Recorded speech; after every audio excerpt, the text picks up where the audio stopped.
25 ka na, di ba? Nasaan na yung boyfriend mo? O baka girlfriend ang hanap. 5 years na lang, 30 ka na. Nahihirapan ka magbuntis. Kailangan mong magkaanak. Sino mag-aalaga sa'yo? Nasaan na yung boyfriend mo, Iha? Baka girlfriend ang hanap. TikTok. Nasaan na yung boyfriend mo? Kailangan mong magkaanak. Nahihirapan ka magbuntis. TikTok. Sino mag-aalaga Nasaan na yung sa'yo? boyfriend mo? TikTok. Na lang, 30 ka na. Nasaan na yung boyfriend mo, Iha? Nasaan na boyfriend mo?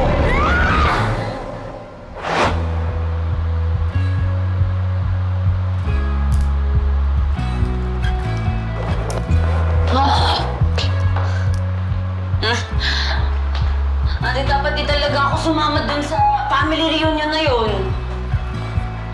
Hanggang panaginip ko, binabangot ako ng mga tanong nila. Ah! Good morning, ma'am.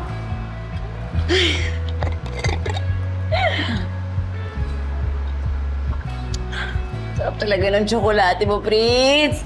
Paano na lang yung umaga ko kung wala to? Kakainis pa rin eh, di ba? Alam mo, mali ba na maging choosy ako? Love life ko naman to, di ba? Love life ko to eh. Love. Ang love, dapat totoo. Dapat yung pangmatagalan, dapat binubusisi ko yung mapili talaga ako, di ba? Ang hirap naman kasi ng standards mo, be. Hindi talaga. Naniniwala akong magkakatotoo yung pinagdasal namin ni Lola. Dadating si Mr. Perfect. Isang araw, kakatok siya dyan sa pinto. Tapos, didiretso siyang papasok sa puso ko. Yung gwapo, matangkad, mabango, at higit sa lahat, yung may naabot sa buhay. Naniniwala talaga ako na parang magic! Magkakasya sa kanya itong sapatos na ginawa namin ni Lola. A perfect fit for Mr. Perfect. Baka naman masyado ka naghahanap kung saan pa. Eh, paano kung nasa paligid lang? Eh kung nasa paligid lang, ano pang iniintay niya? Ito na ako. Handang-handa na ako ibigay sa kanya yung pagmamahal ko. Oh, narinig mo yon. Narinig mo rin ba yun? Paulit-ulit niya sinabi sa atin, gusto niya sa lalaki yung may narating. Mahal mo siya, di ba?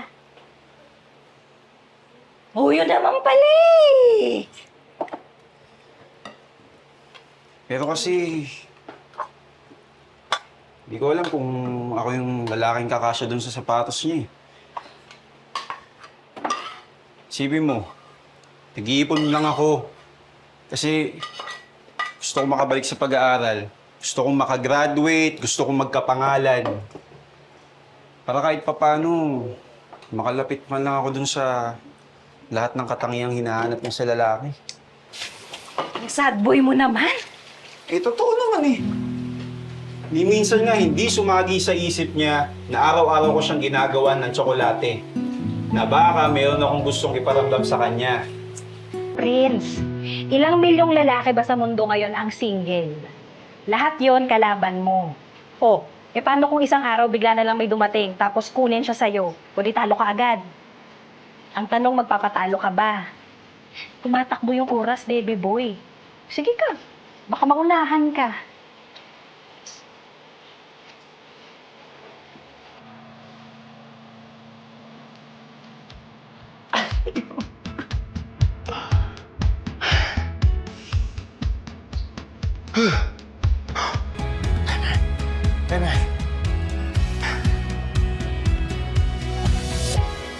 Prince!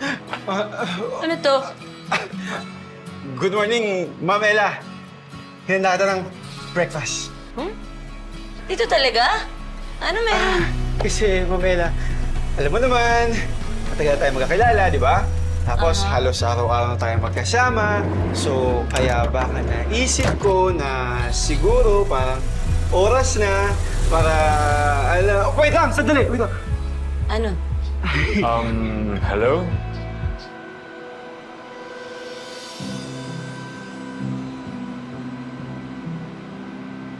I'm sorry to bother. I'm looking for Miss Ella de la Cuesta.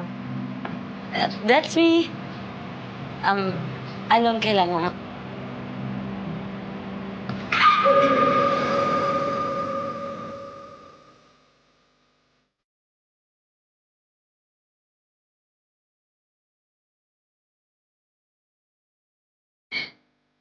You okay?